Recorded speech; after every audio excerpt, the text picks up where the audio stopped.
Welcome to the 5th podcast of the Merseyside Pensioners Association, recorded on the 15th of April 2020. It's not just for pensioners, but for everyone.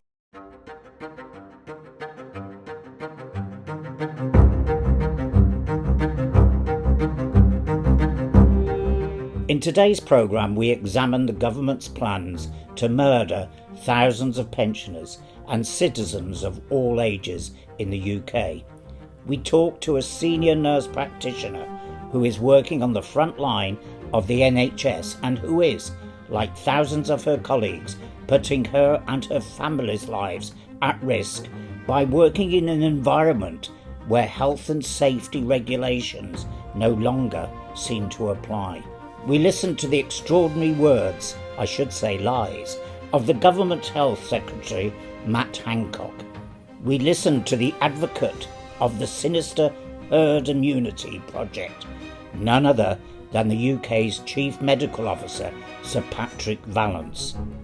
We ask Labour MP Paula Barker, when will the government be brought to account for lying to the British people?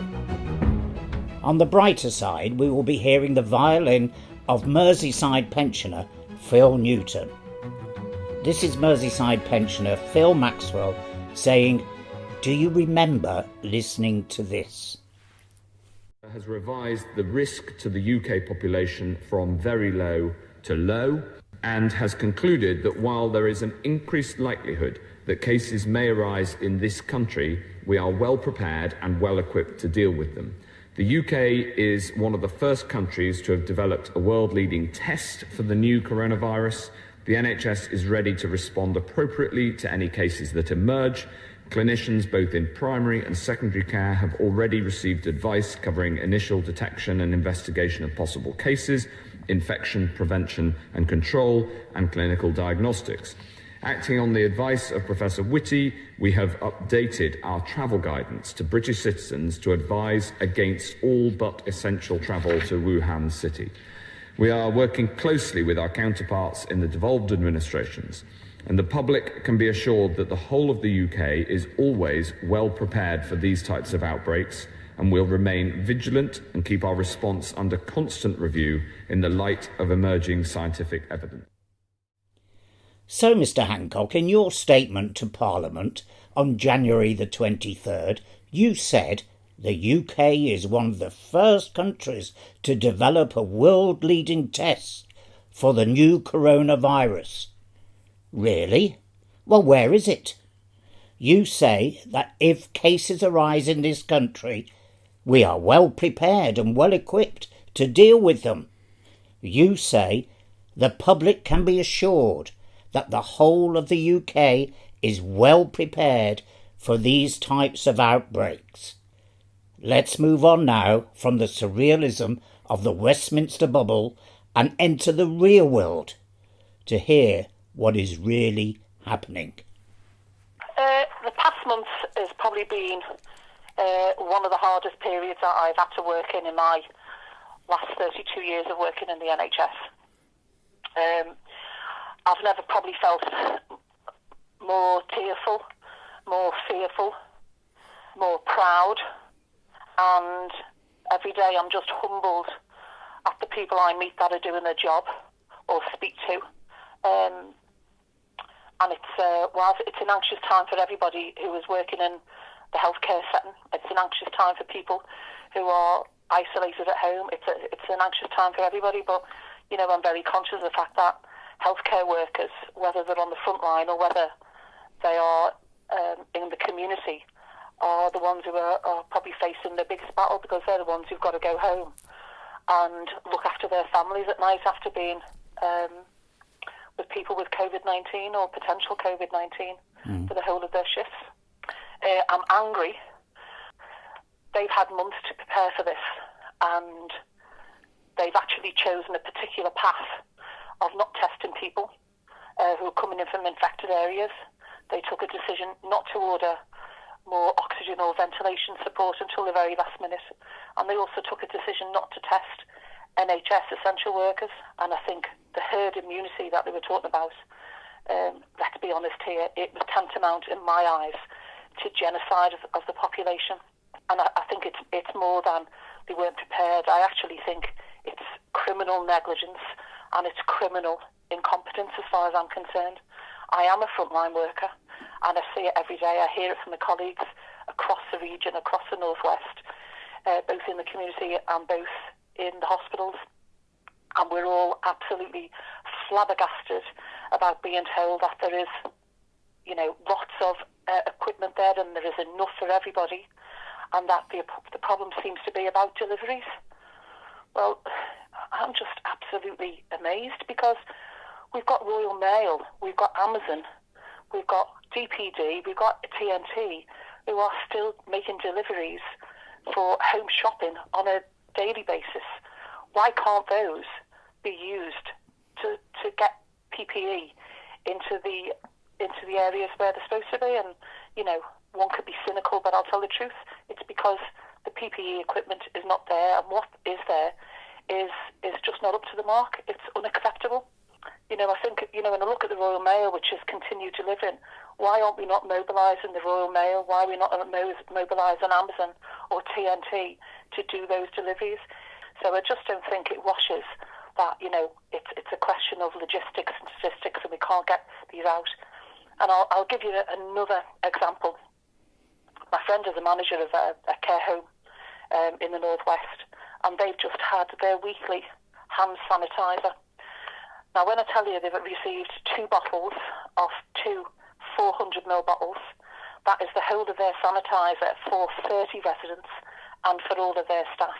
That is less than 2 bottles of milk for everybody in the home. I mean, that's the reality of it. These are people in care homes. These are the people who are the most frail, and they're getting crumbs from the table. I'm angry about it, and I'm upset about it. And the human consequences that people are going to be unnecessarily dying because of the chronic underfunding and the fact that the government decided not to do the testing. They didn't order the equipment. And the human consequences is that people are going to die. Young, fit, healthy people. We've already had another 3 healthcare workers die today. That's been reported. And these people are young and healthy. The people who are not included in the figures, because on a daily basis, they're only including the healthcare workers. There's a young teacher that's just been released yesterday. I think she was 35 years old, and she died in Runcorn, a young, fit, healthy teacher. Now, she's not going to be classed as an essential worker.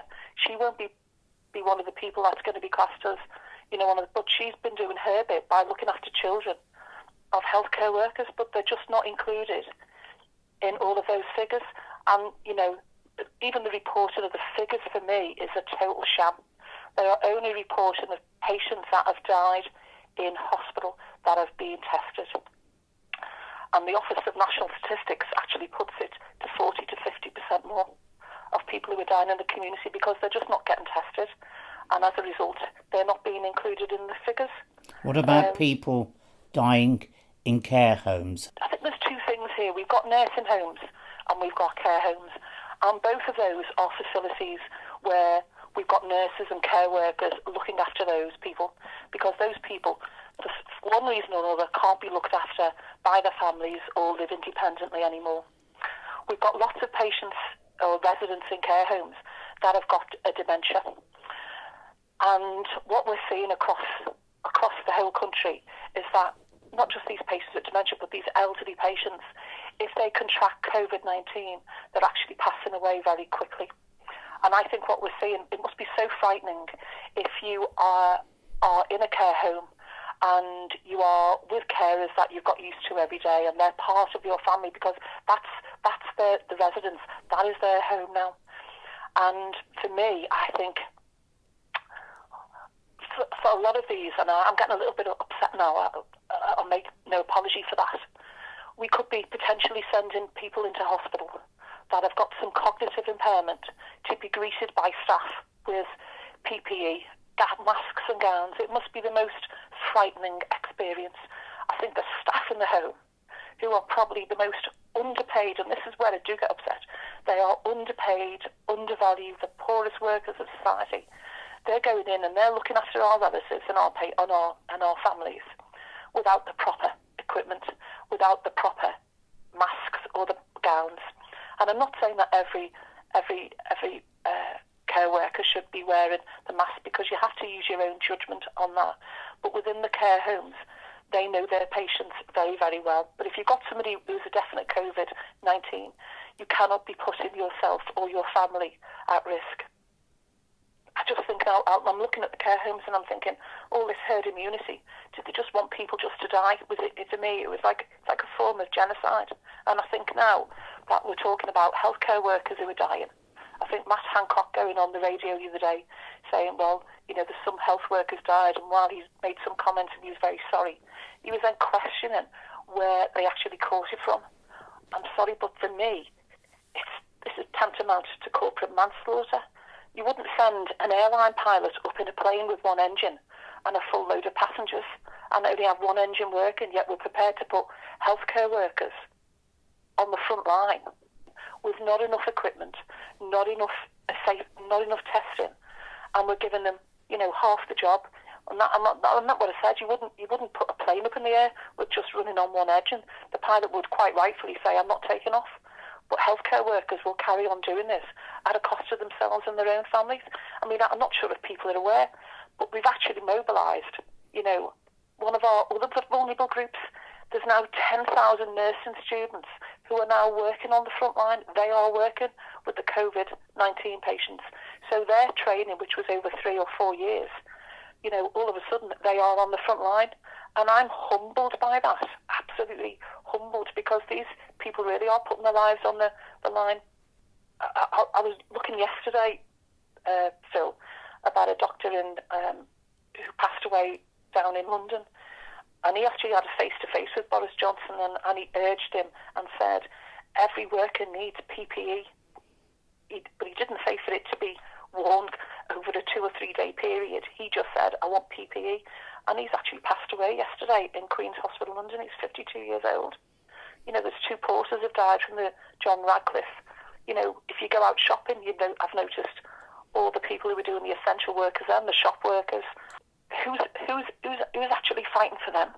You can go to the airport and you can see airport staff in China wearing full hazmat suits, and they're only checking plane tickets. We are literally leaving people very, very vulnerable and at risk. Well, last week or 2 weeks ago, we were told, you can, wear your gowns and wear your masks and change them in between patients. And now we've been told you don't need to change them in between patients.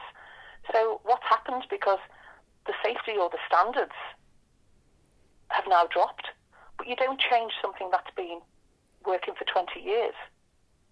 But I think because we haven't got the PPE, that's why the standards have been dropped, and that's why the safety is now being compromised for staff. It's all about shortages. It's not about the safety of staff. People go on social media these days. Social media is littered with healthcare workers who are saying, we have not got the PPE. And then you turn the television on and you've got nothing but ministers saying, well, all the PPE is here. No, it's not.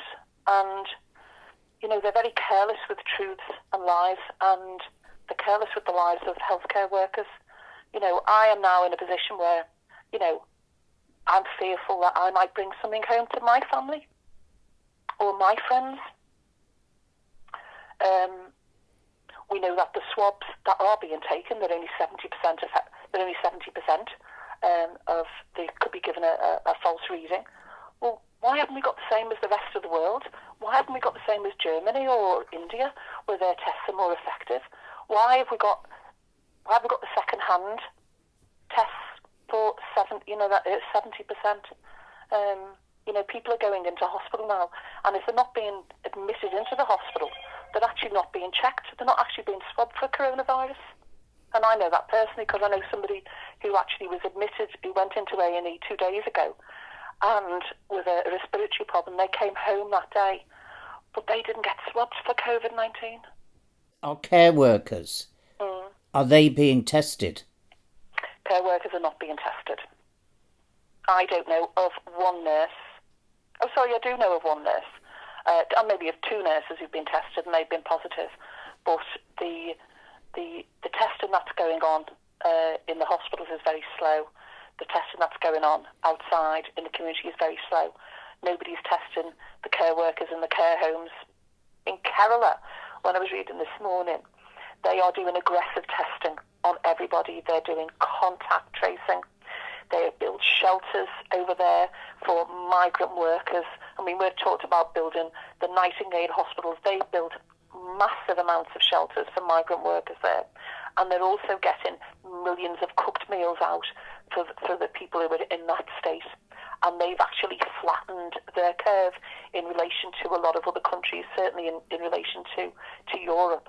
So for me, I think, well, if they can do that in India, and that's an example, why isn't that sort of thing being done here? Because they're certainly not going along with herd immunity. They're actually being very proactive. You know, at the end of all this, when this is all over, we are going to have a lot of traumatised people. We have got a lot of young nurses with young families. We've got young student nurses who are going to be seeing things that they'd never thought they'd see. You know, a lot of things has been on the television about doctors seeing things. Well, so are our nurses, so are our doctors, so are our healthcare assistants, so are our porters, so are our domestics on the ward. You know, all of those people, all of the volunteers are all going to be seeing things. You know, they're traumatised by this. But for me, people need to be understandably upset. But they need to be angry because a lot of this could have been prevented. A lot of this could have been prevented at the very beginning. Thank you so much for being truthful with us. And please, I know it's difficult, but try and stay safe. Thank you. Thank you. And I will go back out and I will do my job like every other healthcare professional that I know. Because your families are our families. That's the only way I can say it. You know, I found out this morning that one of my lovely, lovely friends is at it.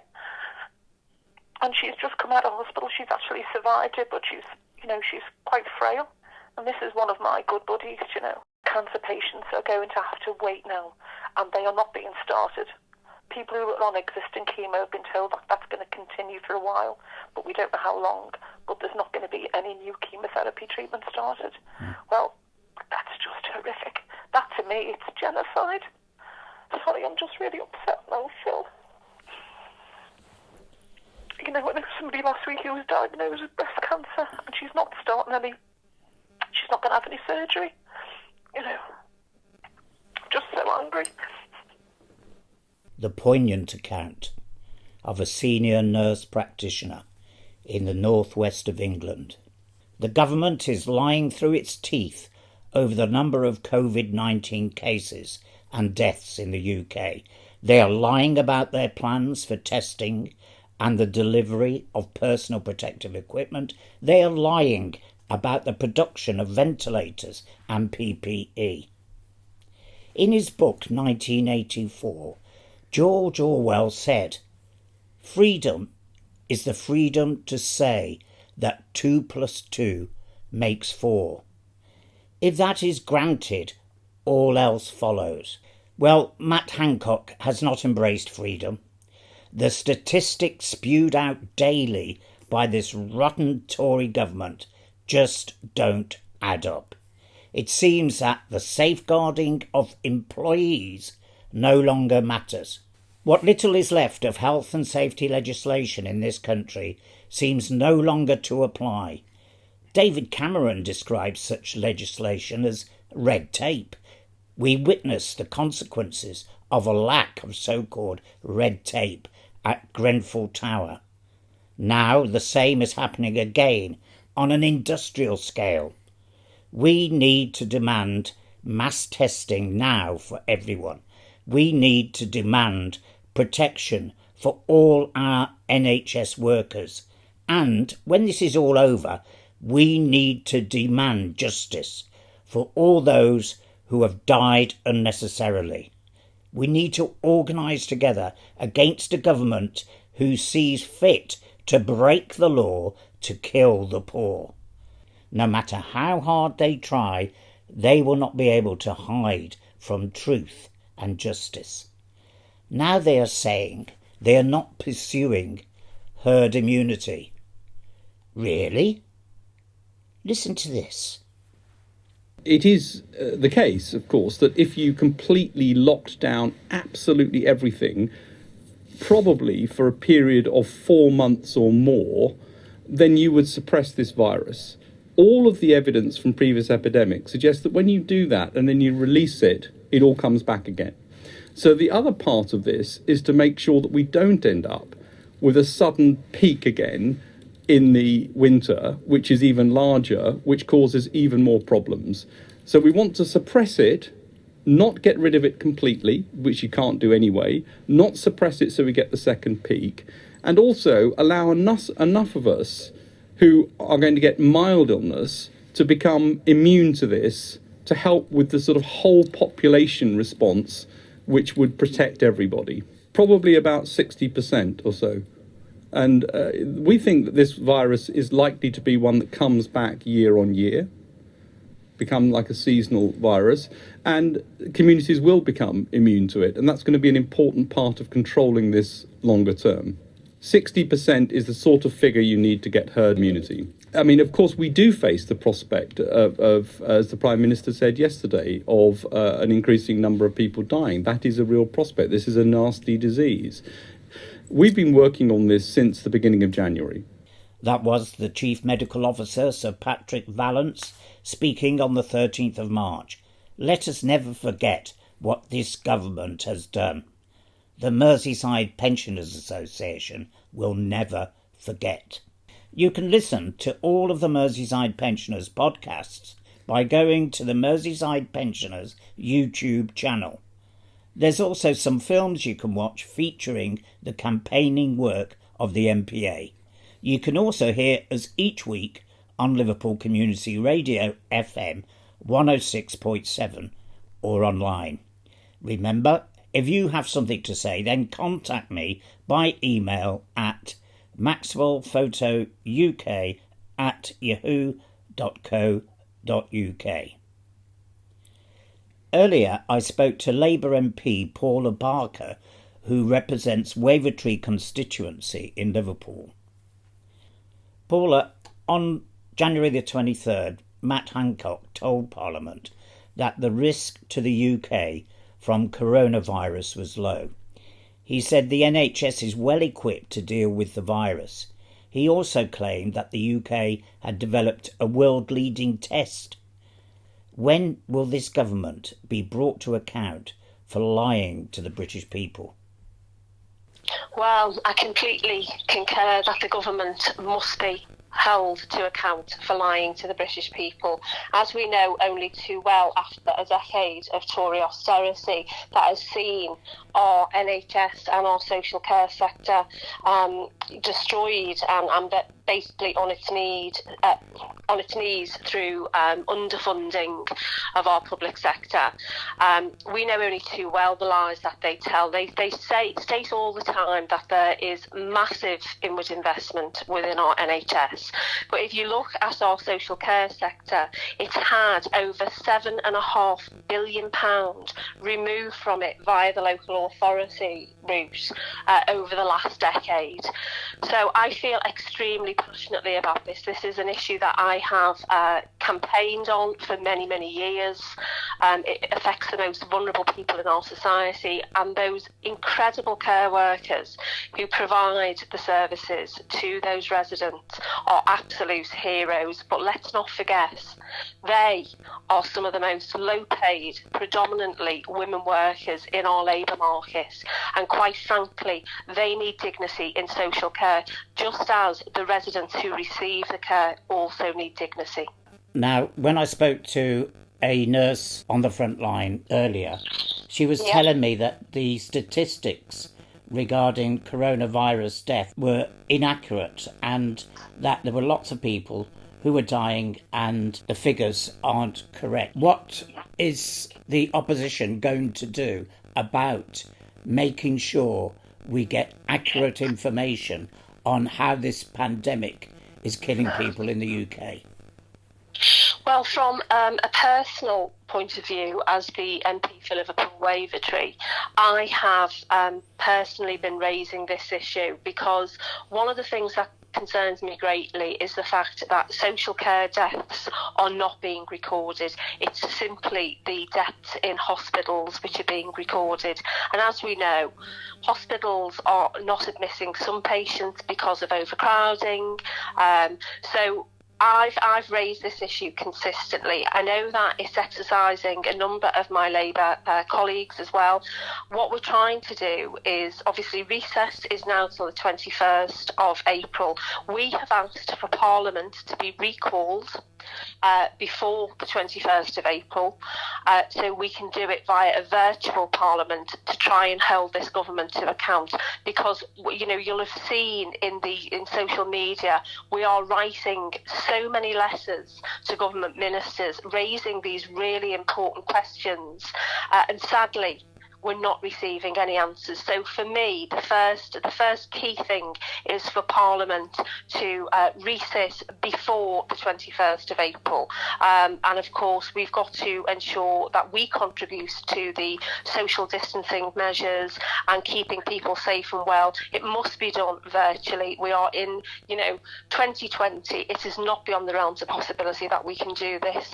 And we have to work collectively as the Labour Party and with our frontbench teams to ensure that no stone is left unturned in this fight against this Tory government. Finally, Paula, do you have a message for your constituents? Yeah, I suppose the first thing I would say to my constituents in Wavertree is, thank you to all of those people who are playing their part by staying at home and staying safe. Thank you to all of those incredible people who are going to work as key workers each and every day to keep us safe and well. You are doing an incredible job, and please don't think that your voices are not being heard, because I and my colleagues are working really hard to ensure that we are doing everything we can to support you. And I suppose the third thing I would say, and the final thing that I would say, is that, we will get through this crisis undoubtedly.